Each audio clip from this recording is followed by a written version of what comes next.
Temos estudado o segundo livro de Coríntios, né? E nós chegamos agora no capítulo 10. Então vai abrindo a sua Bíblia em 2 Coríntios, capítulo 10. E nesse capítulo, a palavra do Senhor vai nos ensinar que Paulo está preparando a sua terceira visita à igreja de Corinto. E o objetivo dessa terceira visita é resolver definitivamente aquela situação de conflito que estava acontecendo na igreja de Corinto. Como um bom líder, Paulo já sabia que apesar de uma grande parte da igreja ter se arrependido das heresias que estavam lá e também das atitudes que tinham sido tomadas contra o apóstolo, ainda existiam vestígios de desunião, centelhas dessa heresia, algumas lideranças amargas, prontas a fazerem ressurgir das cinzas os conflitos que aparentemente tinham sido sanados. Por isso, o tom desses próximos capítulos volta a ser intenso novamente. E ao preparar a sua visita, Paulo nos apresenta as credenciais que lhe permitem confrontar aqueles líderes insurgentes.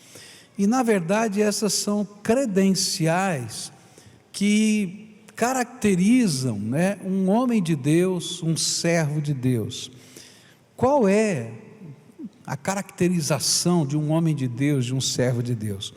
Por que eu estou usando aqui a expressão credenciais?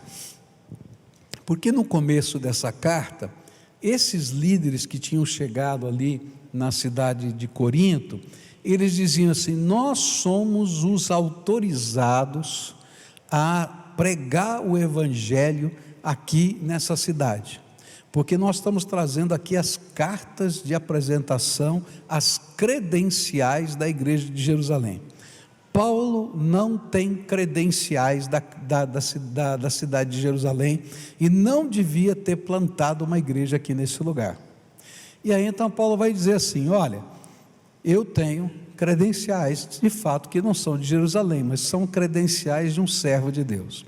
Pode parecer estranho o que eu estou falando, mas eu tenho um amigo aqui do Paraná que pertence a uma denominação evangélica, dessas que tem estrutura episcopal, que tem bispo, etc., e ele está no interior do Paraná, numa igreja que cresceu muito no interior do Paraná, e ali naquela localidade ele começou a abrir congregações, a abrir novas igrejas ou novos pontos de pregação em várias cidades ao redor da igreja dele. E aí ele foi expulso da sua denominação porque ele não tinha as credenciais para abrir outras igrejas, para pregar o evangelho naquelas outras cidades. Ele não tinha sido autorizado pelo bispado para fazer isso. Pode parecer incrível esse negócio, Será que para pregar o evangelho para alguém eu preciso de alguma credencial? Essa é a obrigação de todo crente, pregar o evangelho e anunciar a boa mensagem de Deus e plantar a semente do evangelho no coração das pessoas. Então, qual era a primeira credencial que Paulo apresenta aqui? Não vou ler todo o texto, vou ler apenas os textos à medida que nós vamos comentando, porque o texto é longo. 2 Coríntios capítulo 10, versículos 1, 2 e 3, a Bíblia diz assim: dizem que eu sou humilde quando estou com vocês, mas duro quando estou longe, pois eu, Paulo, faço este apelo a vocês em nome de Cristo, que foi carinhoso e bondoso. Quando eu for aí, não me obriguem a ser duro, pois eu tenho certeza de que posso agir com dureza contra os que afirmam que fazemos as coisas por motivos humanos. É claro que somos humanos, mas não lutamos por motivos humanos. Pai querido, que nessa hora o Teu Espírito venha sobre nós e que o Senhor mesmo toque os nossos corações. Tu conheces, Pai, o que vai na alma de cada pessoa que está aqui. Tem uma multidão aqui hoje, Senhor, e essa multidão veio para Te buscar, para Te ouvir. Não permita, Pai, que ninguém saia daqui sem ter convicção de de que o Espírito Santo tocou a sua vida. Ministra na profundeza da alma, na ansiedade do coração. Amplia, Senhor, a visão. Dá, Senhor, da tua graça. É aquilo que oramos em nome de Jesus. Amém e amém. A primeira credencial de um servo de Deus é a sua motivação. Uma motivação que tem a ver com uma espiritualidade submetida a Cristo Jesus como Senhor da sua vida. Os acusadores de Paulo na cidade de Corinto afirmavam que a motivação de Paulo era carnal.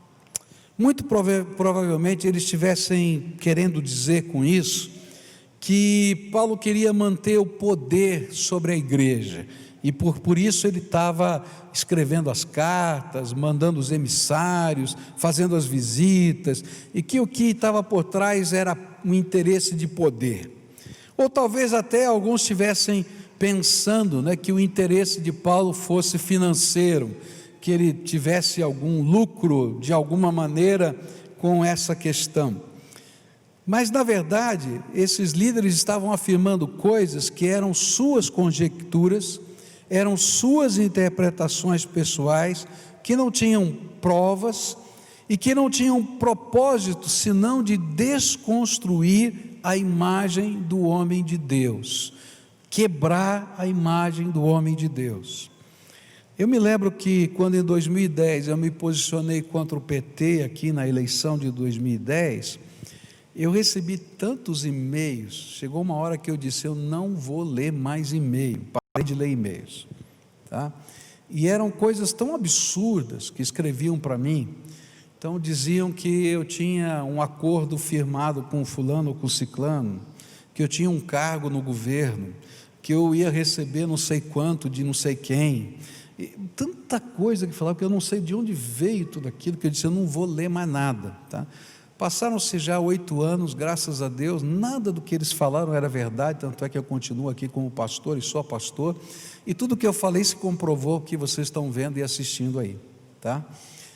O que eu quero dizer com isso é que aqueles e-mails eram muito parecidos com a postura desses homens, que não tinham outro propósito a não ser desconstruir a imagem de alguém, quebrar a imagem. Dizia, não, a motivação de Paulo é uma motivação carnal, não é uma motivação espiritual.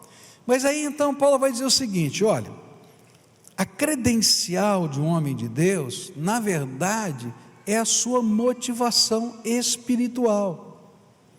Paulo não nega a sua humanidade, muito provavelmente os sentimentos a tais críticas maldosas geravam no seu coração sentimentos humanos. A gente não fica bem, não é verdade? Alguém fala mal de você, desconstrói o seu caráter, não dá um sentimento bom, né? Eu tenho que falar a verdade, eu tenho sangue italiano, né? Eu tenho um problema genético, né? Porque tem uma hora que dá uma vontade de esganar, sim. Esse é carnal, pura carne, eu tenho que confessar, não é verdade isso? Paulo está dizendo, eu sou humano, às vezes vem essas coisas, porém, o que me motiva e o que constrói o ministério não é esse tipo de sentimento que está dentro de mim às vezes. O que me motiva e o que constrói o meu ministério é servir ao Senhor Jesus e honrar o nome dEle.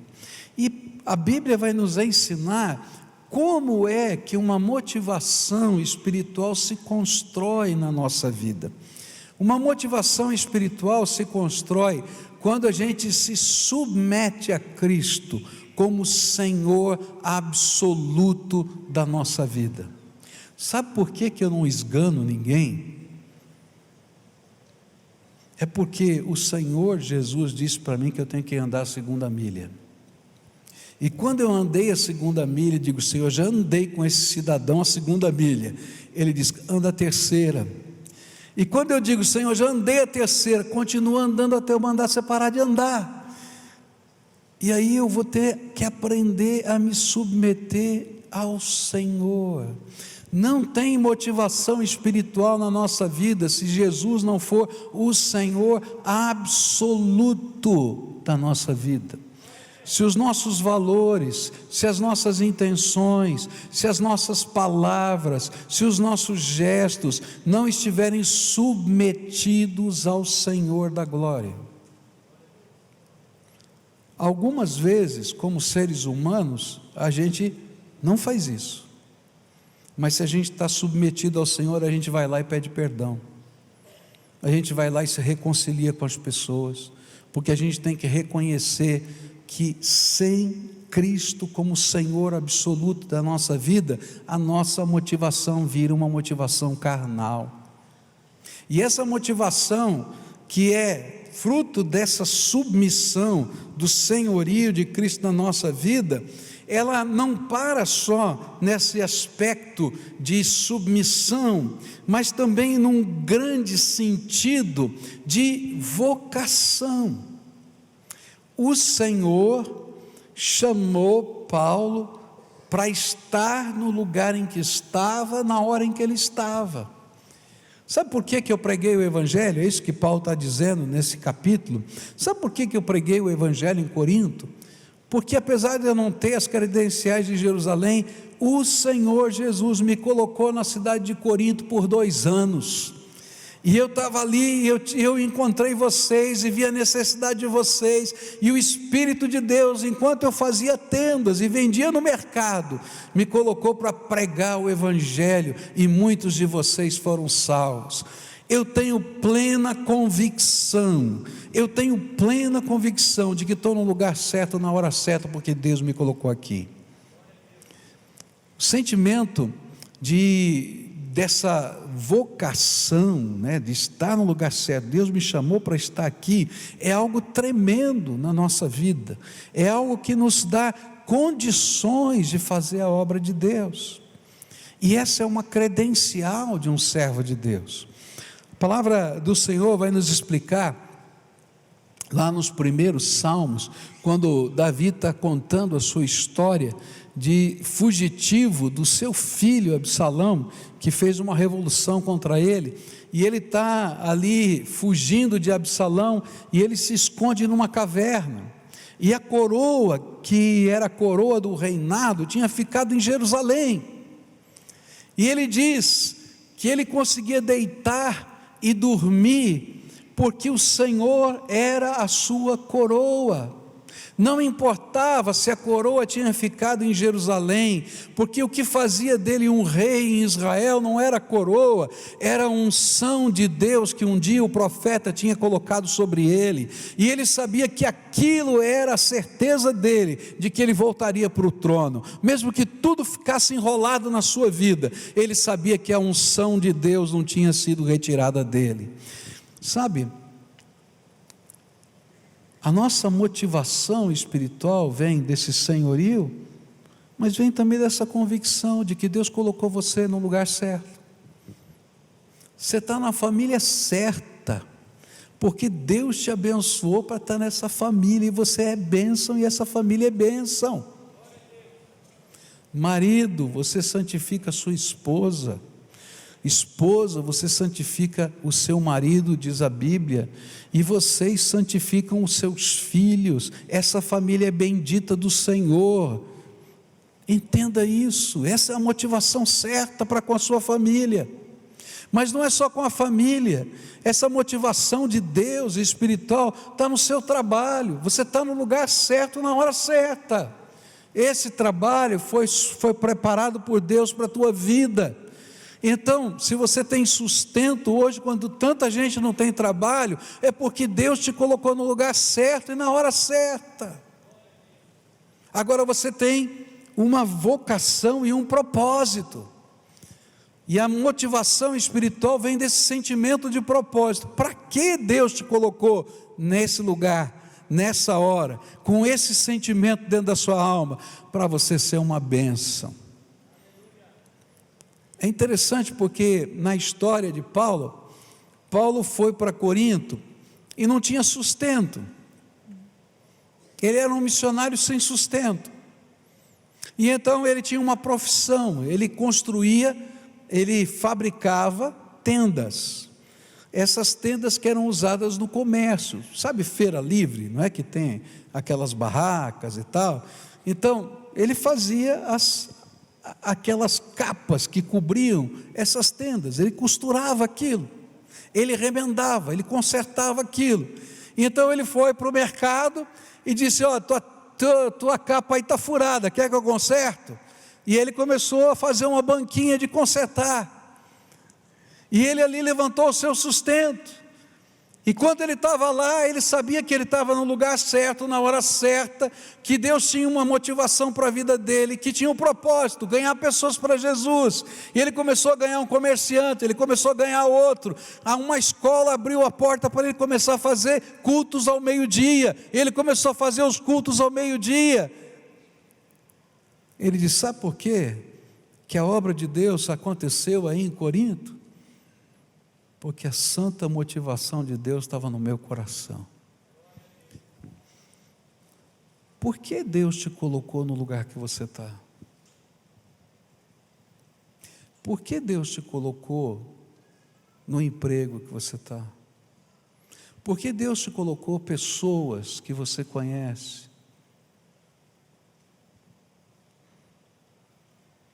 Quando a gente começa a ter essa convicção, Deus nos dá uma santa motivação de fazer a obra de Deus.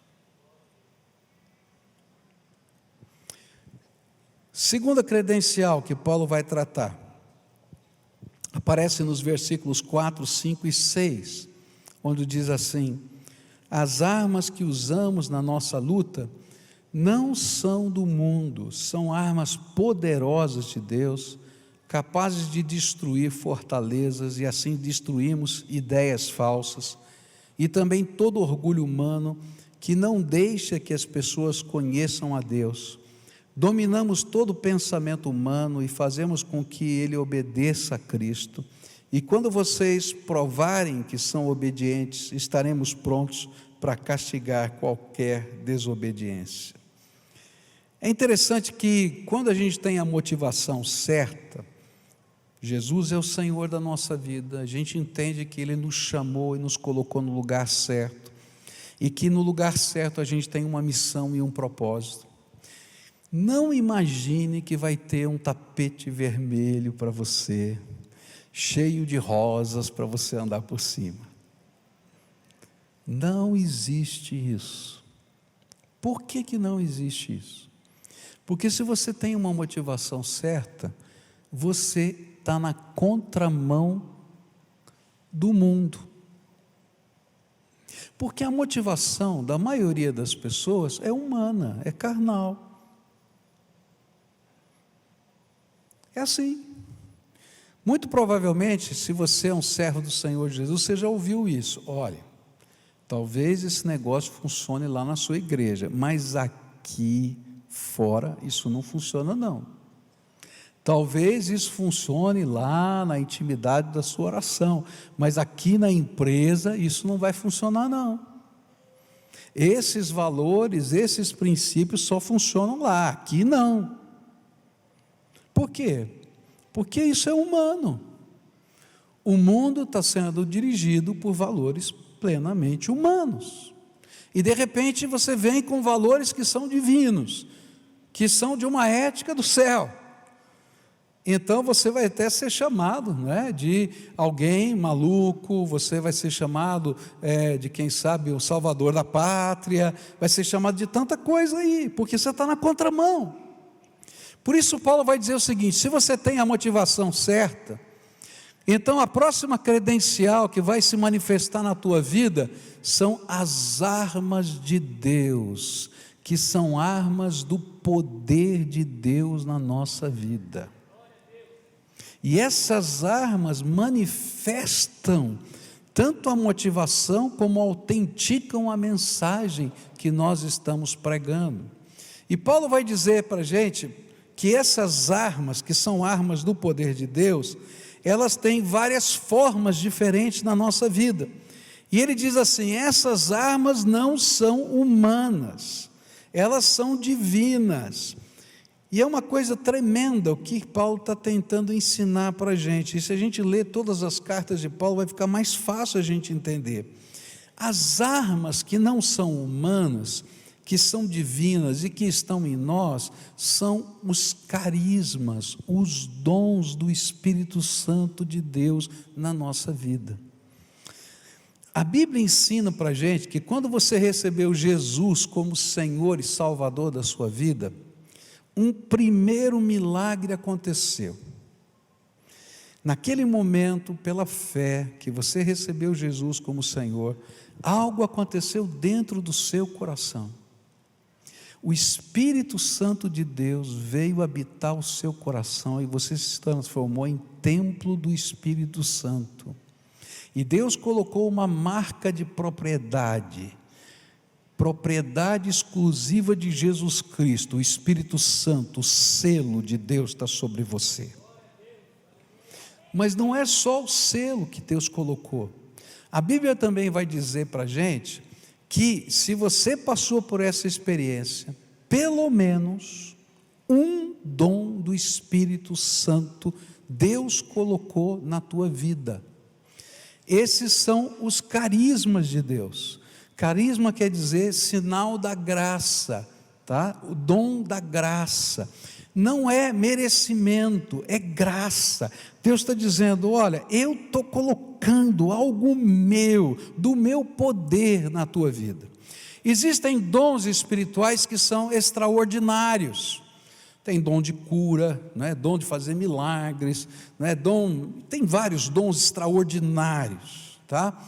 Mas existem muitos dons do Espírito que Deus está operando na nossa vida, que são muito normais e que se manifestam de uma maneira normal na nossa vida, e que são revestidos da graça de Deus.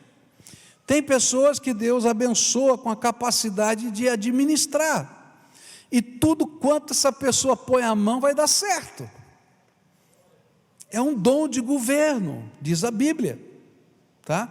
Tem pessoas que Deus deu um dom, tá? E é dom espiritual, né? De discernimento. Ele está conversando, você está conversando, colocando, de repente ele olha aquilo num ângulo, numa percepção e dá uma palavra para você, diz assim, como é que eu nunca pensei nisso? Como é que essa pessoa percebeu isso? É o dom de discernimento. Tem outras pessoas que têm um dom, que a palavra chama de palavra de conhecimento. Você vai, por exemplo, para um aconselhamento, começa a conversar e de repente a pessoa parece que entrou dentro do teu coração, colocou o dedo na ferida e acertou o ponto exato. E você diz, como é que essa pessoa sabe disso? Como é que chegou nisso? Porque o Espírito de Deus se revela. Existem muitos dons, eu não tenho tempo aqui de dizer todos esses dons. Paulo está dizendo assim, olha, as armas que a gente tem para esse enfrentamento são poderosas, são carismas de Deus, são manifestações do Espírito, e elas estão agindo dentro da nossa vida. Agora, sabe o que é triste nisso? É que a Bíblia diz que você tem pelo menos um dom. E tem muita gente enterrando o seu dom.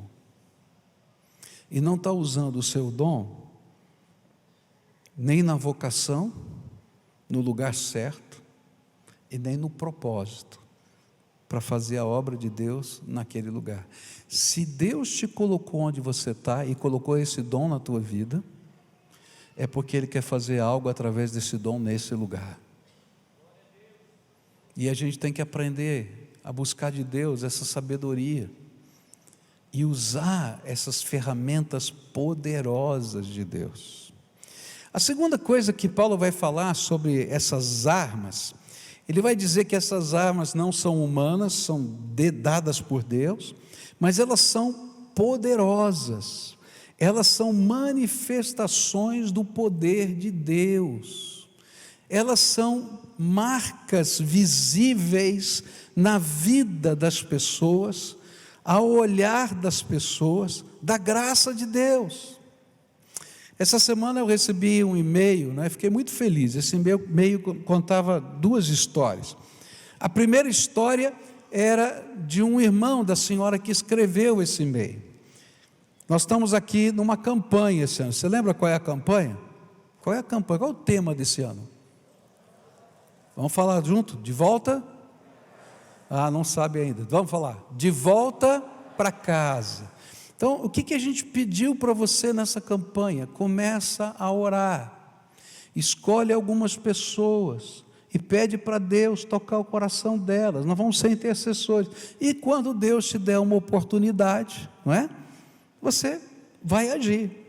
E então ela me escreveu um e-mail, feliz da vida, dizendo: pastor, eu comecei a orar pelo meu irmão, faz 15 anos que ele está longe da igreja. E aí ela me conta a história de como Deus ouviu a oração. O irmão dela voltou para casa, estava no culto aqui, e depois do culto ele disse assim: olha, eu fiquei até preocupado que ele ia quebrar a mesa de vidro, porque deu um murro na mesa, dizendo: eu vou voltar para casa.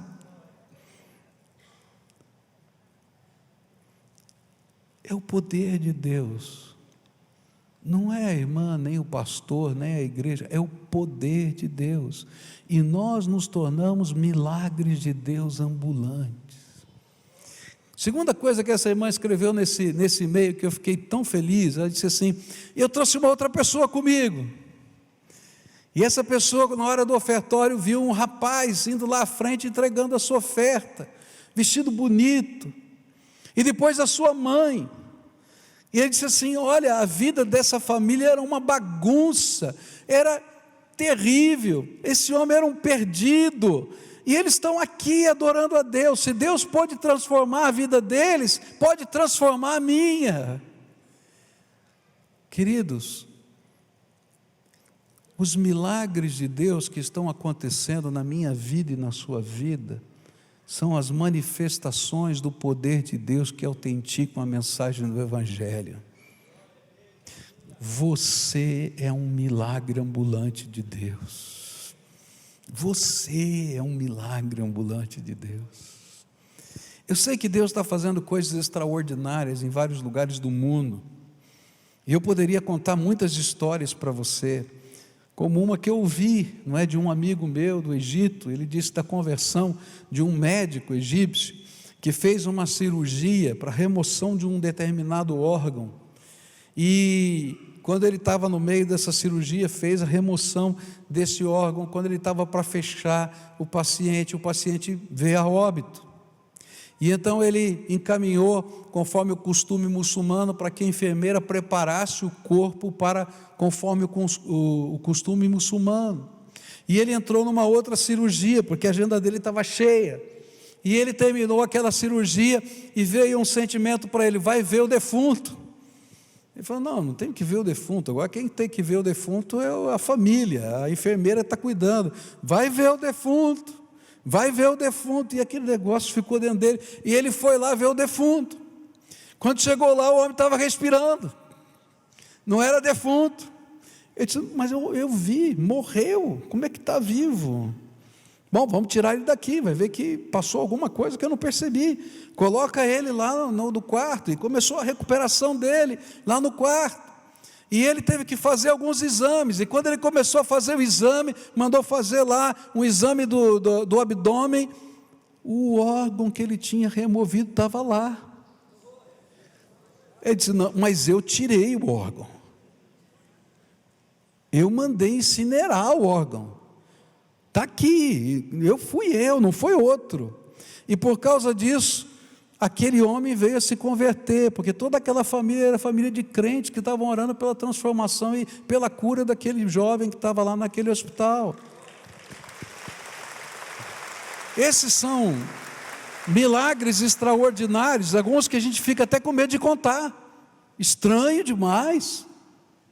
Mas eu quero dizer uma coisa: você é um milagre extraordinário de Deus. Você é um milagre extraordinário de Deus. Você é um milagre extraordinário de Deus. Cada vez que você ora, Deus está ouvindo a sua oração e manifestando graça na sua vida. Cada vez que Ele mexe na tua casa, Ele está fazendo algo tremendo no teu coração e na tua vida. Cada vez que você passa por um conflito, por uma luta, são essas armas poderosas de Deus, os dons que Ele te deu, mas a graça infinita que faz com que o mover do Espírito aconteça. E nesse mover do Espírito, coisas que você não sabe explicar começam a acontecer na tua vida. Respostas de Deus, manifestações do amor de Deus, poder do Espírito Santo de Deus que se manifesta. E Paulo estava dizendo assim: olha, as credenciais de um servo de Deus não são os seus títulos, as credenciais não são as autorizações que eu trago na minha mão, as credenciais são a minha santa motivação, onde eu me submeto debaixo de Jesus, e eu entendo que onde eu estou pisando é terra santa, porque Deus me colocou nesse lugar, e eu vou honrar esse lugar porque é terra santa de Deus, e eu vou ser instrumento da graça de Deus. E quando eu estiver nesse lugar como terra santa, Deus vai me dar as suas armas, eu vou poder usar os dons do Espírito, e eu vou poder ser um milagre de Deus aqui nesse lugar, e viver os milagres de Deus nesse lugar. E é tão tremendo, queridos, porque como é terra santa o lugar que você está, se lhe faltar algum dom, ou Deus vai acrescentar, ainda que seja temporário, ou Ele vai colocar alguém do seu reino do teu lado, que tem esse dom para te ajudar na obra que precisa ser feita. Esse é o jeito de Deus trabalhar, esse é o jeito de Deus trabalhar.